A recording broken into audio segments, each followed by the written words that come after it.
This series of videos introduces the 38 chapters of the Routledge Handbook of Environmental Movements. It's a project of the Social Change Lab, and we gratefully acknowledge the support of the Mary Lee Bequest for the work of our team. Hi, everyone. My name is Winifred Lewis. I'm a professor in psychology at the University of Queensland. Hello, I'm Andrea Zhang.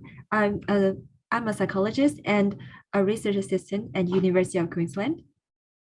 Hi, my name's Tom Kennedy. I'm a student at the University of Queensland studying psychology. And we're all here as part of a project to record introductory videos for all 38 chapters of the Routledge Handbook of Environmental Movements. And today we are covering chapter 17, which is on Indigenous movements. The author is Linda Etchart, and she is a lecturer in human geography at Kingston University. One of the questions that some people might have is a simple one. It's just, who is defined as Indigenous people? Can you tell us about that, Andrea? Yes, so Indigenous peoples are defined by the United Nations as those who have chose to remain marginalized in former European colonies, and they have a historical continuity with pre-invasion and pre-colonial societies, and they consider themselves distinct from the other sectors of that societies. According to data, approximately 476.6 million indigenous peoples are there in the world, and they belong to 5,000 different groups and lives in 90 countries worldwide. That's right. And I think they can be Indigenous peoples in former colonies or contemporary settler societies in Asia as well as European settler societies. Yes. And one of the themes of the book, and indeed the many chapters that talk about Indigenous movements, is really a different culture or a way of relating to nature. Can you tell us about that, Tom? Yeah, so it's really a key difference between Indigenous cultures and traditional Western societies' view of our relationship with nature. In Indigenous societies, there's much more of a view that we are entirely part of nature, we're part of the world and everything around us. And what that then leads to is a much more pronounced environmental consciousness within those groups, which has resulted in those groups being at the forefront of these movements to try and conserve the earth and fight back against climate change. Sorry, go on. All good. So some of the work that's been done in there, there's work done in Ecuador around legislating national rights for nature, which is quite different to what we see in Western societies. And I guess the key question for me when I'm reading this chapter is how can we bring that sort of environmental consciousness, that connection to nature, to other peoples that don't traditionally have those same views? That's right. And part of it can be, through those legal mechanisms, as you just highlighted, the constitutional change in Ecuador and in Bolivia, and recently in Chile, just this past week, I believe. And in New Zealand, closer to us here in Australia, through the Maori activists in the legal cases, they managed to confer legal person status, similar to the protection of a corporation on a river that was important to them. So I think creative use of the legal forms is one thing, but in the next section of the chapter, the author talks about how simply engaging in an environmental movement as Indigenous peoples is itself a form of resistance, because there's been, as part of colonization, such a concerted genocidal attack on Indigenous peoples and their knowledge systems. So these are normally erased, censored, devalued, and ignored. And so simply to stand up and say, we know that we are connected to the earth, we're not separate from nature, and we know that everything is interconnected, has been really powerful and positive. But beyond that simple act of resistance as an assertion of knowledge, there's also increasing connections around the world with Indigenous movements and environmental movements more broadly. And so, for example, in the 80s and 90s, there was an Indigenous Zapatista Army of National Liberation in the Chiapas in southern Mexico.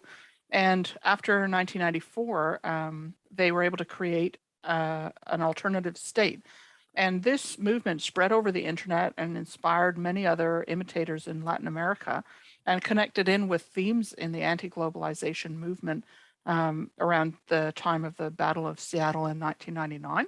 There's just this idea of a new mobilization that would create new ways of relating to each other and to the planet.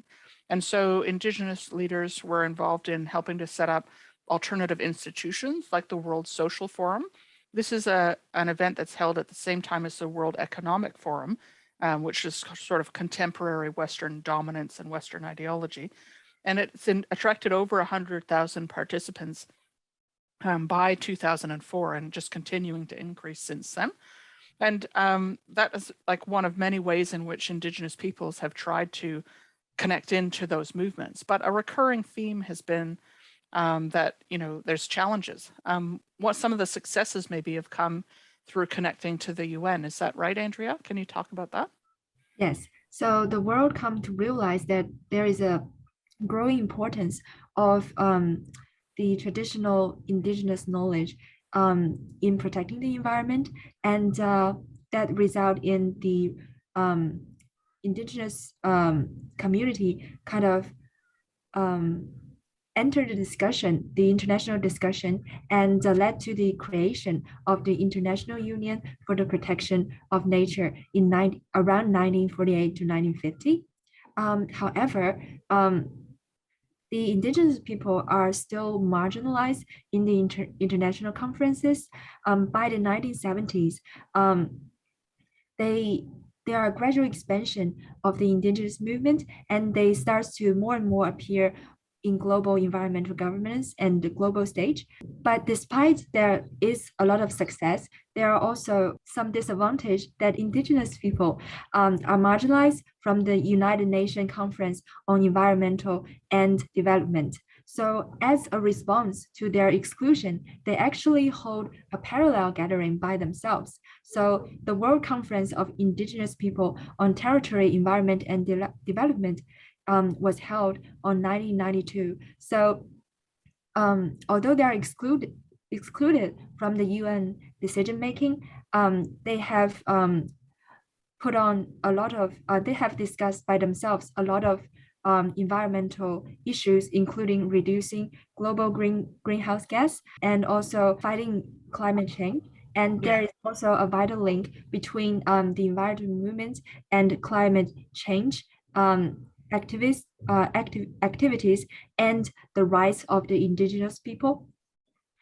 Yeah, and I think both of those themes continue in the discussion of the relationship to the broader environmental movement. Like, one theme is that Indigenous people's knowledge and articulation of policy directions has been sometimes taken on board, but often resisted. And another theme is that there's just outright racism that has been a recurring theme. And unfortunately, that was true in Indigenous people's relationship to the environmental movement as well. So, for example, global NGOs often framed Indigenous peoples as posing a danger to the environment. And in many cases, when they were setting up conservation reserves through the 60s and 70s, they were really happy to participate with national governments in forced evictions of Indigenous communities. And in many cases, that resulted in hundreds or thousands of people losing their homes and being abruptly kicked off the land from one moment to another.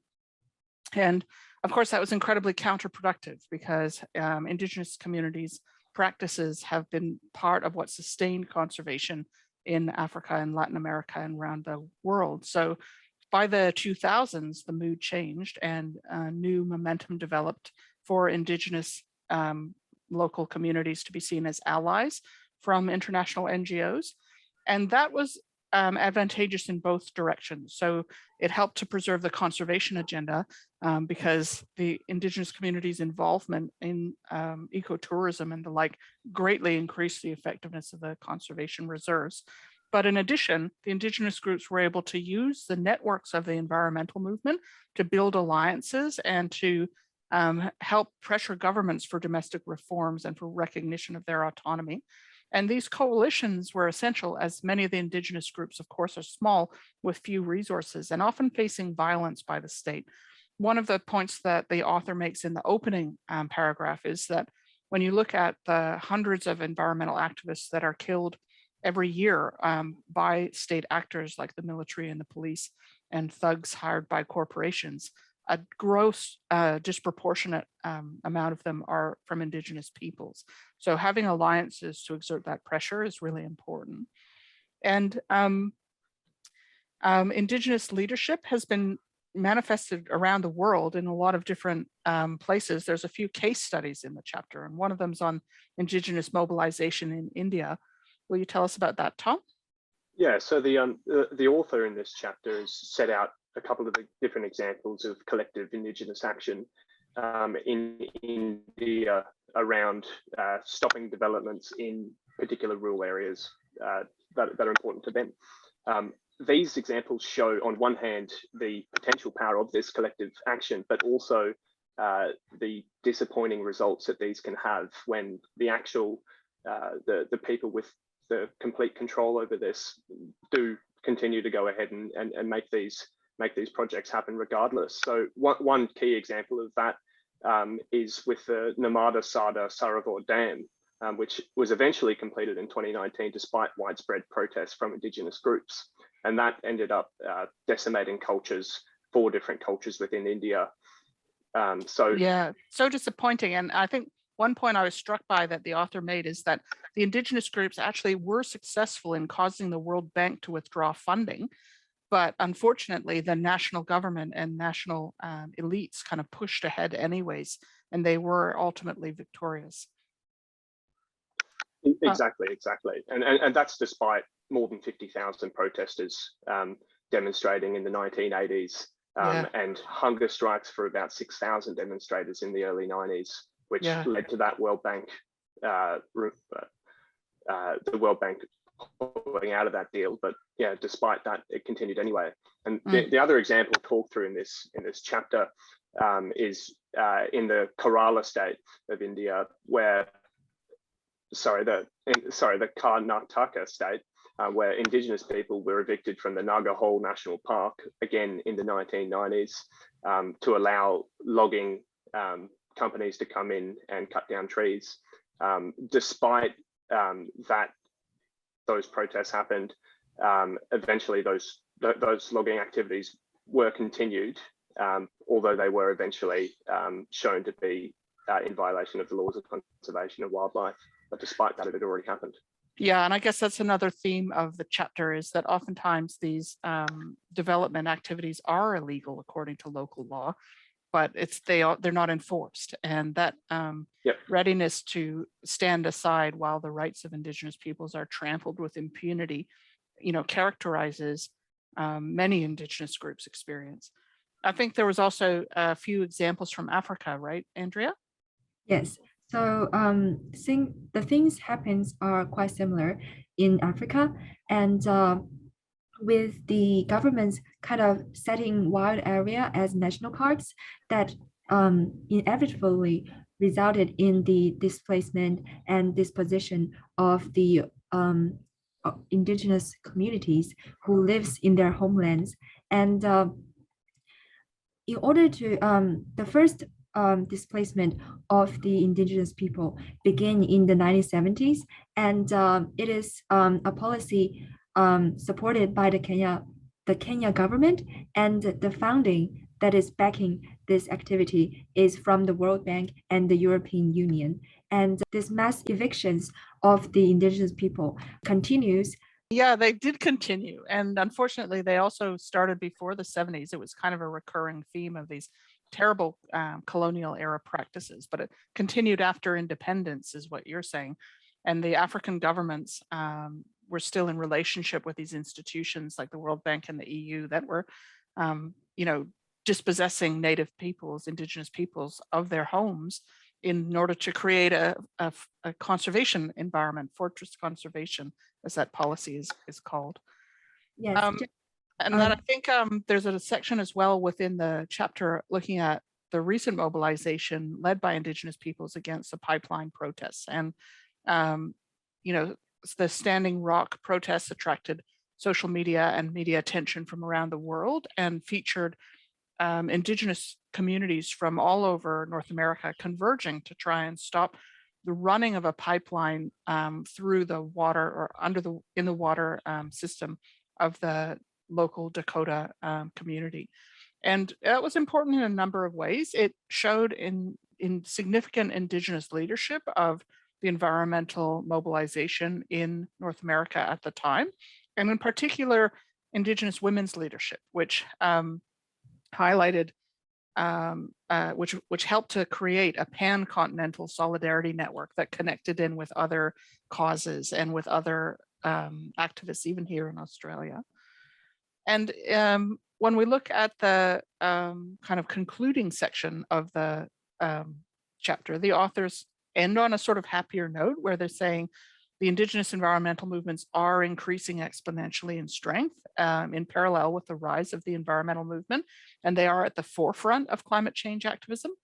But at the same time, the small local victories to slow or stop some expansion are occurring in the context of overall huge inequalities that are persisting and threats that are continuing and violence that's continuing. And corporations still dominate the decision-making state of the state and the way that carbon emission metrics are being created. The authors conclude somewhat pessimistically.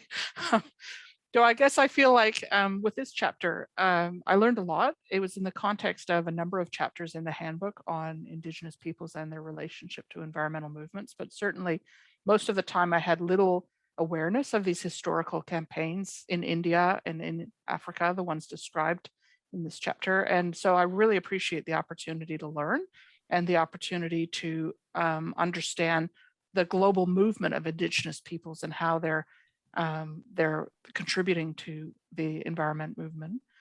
What about you folks? What are your reflections on the chapter, Andrea?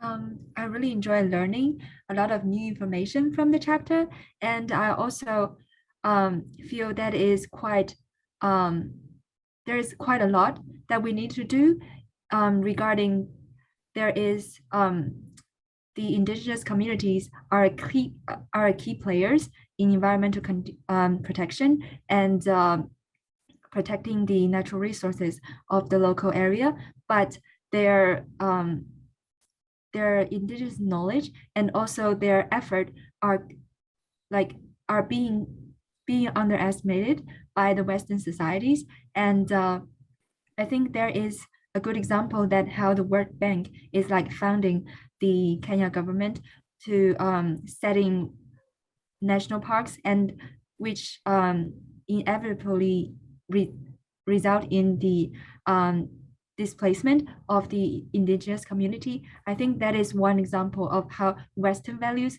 doesn't actually work in the Indigenous local area. Yeah, that's right. And I guess it's heartening to see some of the changes like Tom talked about, where the World Bank started to think twice about some of these development projects. What was your final thought or your reflections on the chapter, Tom? Yeah, I guess echoing some of the themes from Andrea, but it's very clear from this chapter that giving Indigenous people a seat at the table when these decisions are made will lead to better decisions being made about conservation, more culturally appropriate decisions being made that don't see people forced out of their native lands. But then outside of that, I guess my main takeaway was that it's this idea of a connection to nature which drives this in these Indigenous movements. And I just wonder, how can we bring that to others? How can we make that a theme for everyone, which will hopefully, continue to promote a collective environmental conscious in everyone? Yeah, I don't know the answer to that question, but I do think it is the question for us all to try and solve. Thank you, Tom. Thank you, Andrea, for participating in the recording today. And I will also say thank you to our viewers if you're here with us to the end. Bye now. Thanks very much, all. Bye. For those of you watching, be sure to subscribe and follow us at Social Change UQ, and check out our website for more videos.